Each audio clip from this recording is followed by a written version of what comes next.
de cendres et de silence. Derrière le mémorial, des escaliers plongent dans un vallon de gypse blanc, tapissé de lentisques et de pins maritimes. Ils mènent à un oued assoupi qui disparaît dans un ravin boisé. Là s'ouvre Gare El Frachi, repère de chauves-souris et témoin muet d'une tragédie. Rien ne filtre de cette cavité, mais sous nos pas le silence hurle et accuse.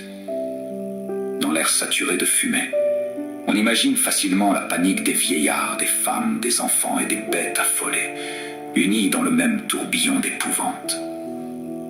Car c'est ici, dans l'ombre du Dara occidental, que fut commis l'innommable, l'une des pages les plus abjectes de la conquête coloniale. Une page atroce qui ne se tourne pas et qui brûle encore. J'accuse! Face à ce crime contre l'humanité, le traitement mémoriel de la France est d'une hypocrisie révoltante. Chaque année, la France commémore avec ferveur le drame d'Oradour sur Glane. Paris et ses médias s'indignant, à juste titre, du massacre de ce village par la division SS Das Reich.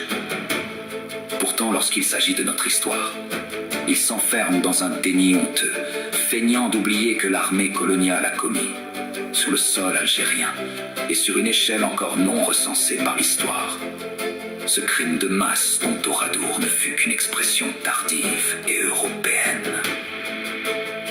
L'enfer de Gare El Frachi. Entre le 18 et le 19 juin 1845, alors que la résistance nationale battait son plein sous l'impulsion du shérif Boumaza et de l'émir Abdelkader, la tribu des Ouledria fut la victime d'un crime de guerre de masse, les monstrueuses enfumades.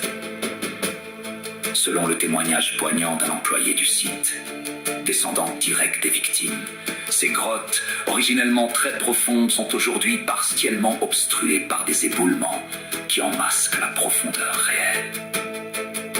Elles servaient autrefois de refuge naturel à la tribu en cas de danger, jusqu'à ce qu'une sombre trahison, à en croire notre interlocuteur, révèle leur emplacement à l'ennemi.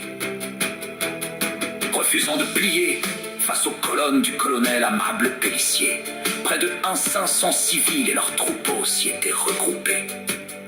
Pélissier encercla les issues et refusa toute négociation, appliquant à la lettre la doctrine de guerre totale du gouverneur général, le sinistre maréchal Bugeaud, qui lui écrivait peu avant: si ces grédins se retirent dans leurs cavernes, imitez Cavaignac aux Béas, enfumez-les à outrance comme des renards.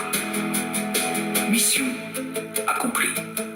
Ainsi, le soir du 18 juin, des fagots de broussailles et de paille furent entassés devant les ouvertures, puis embrasés, le brasier étant régulièrement alimenté pour maintenir l'étouffement.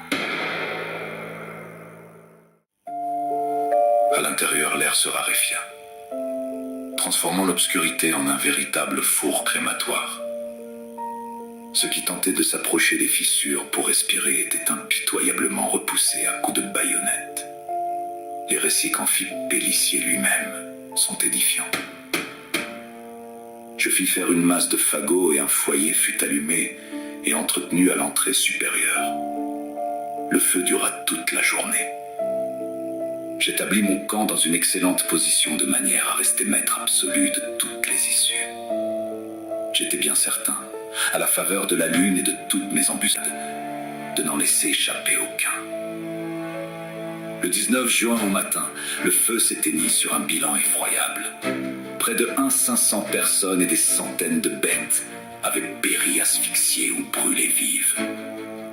Figés dans la terreur de leur agonie, les ossements calcifiés et les fragments de vêtements exposés au musée, où se mêlent restes humains et animaux, forment un tableau déchirant. Ils dénoncent, par leur simple présence, la cruauté d'un massacre commis au nom d'une prétendue entreprise civilisatrice. Le paroxysme de la barbarie et de l'impunité. Ce crime n'était pas un dérapage, c'était du terrorisme d'État, À Paris, la publication des détails du rapport, d'abord ébruité en Angleterre par la presse, fit scandale. Lamartine prit la parole pour fustiger un assassinat prémédité. Mais cette indignation sélective ne condamnait que la forme, jamais le fond du projet colonial. La preuve en est que la barbarie ne connut aucun répit. Bugeaud endossa la responsabilité de la tragédie et Pélissier fut récompensé par le grade de général. Illustration de cette impunité institutionnalisée.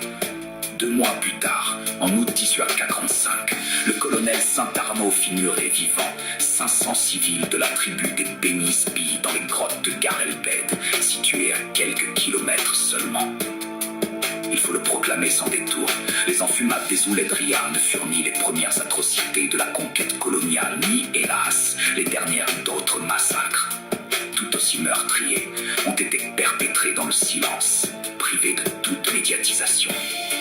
Ce mutisme a contribué à les effacer de la mémoire collective et nourrit encore aujourd'hui leur déni.